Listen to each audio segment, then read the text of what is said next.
lal ber thar alo piang ta le chunga rem na le se pa thian le mi hring rem na nam tin reng lo ma avin van mi zai moi chu zo min ram tin kil tin puang zel ru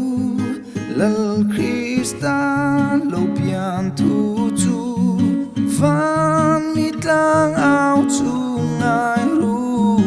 lal ber thar alo piang ta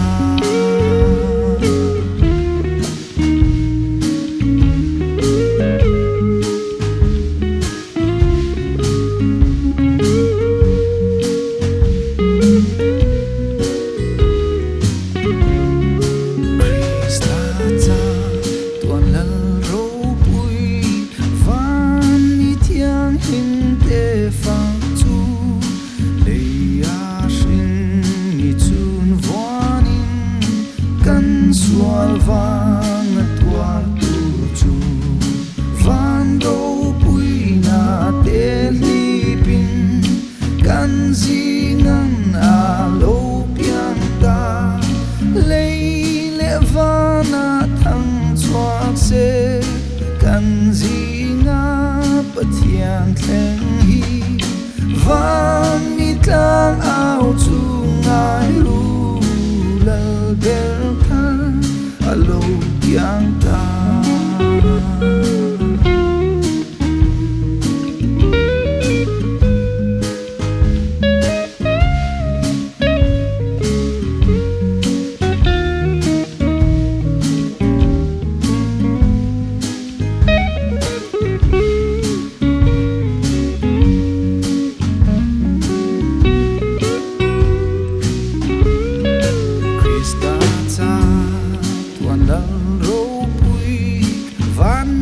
thiang linh te fa chu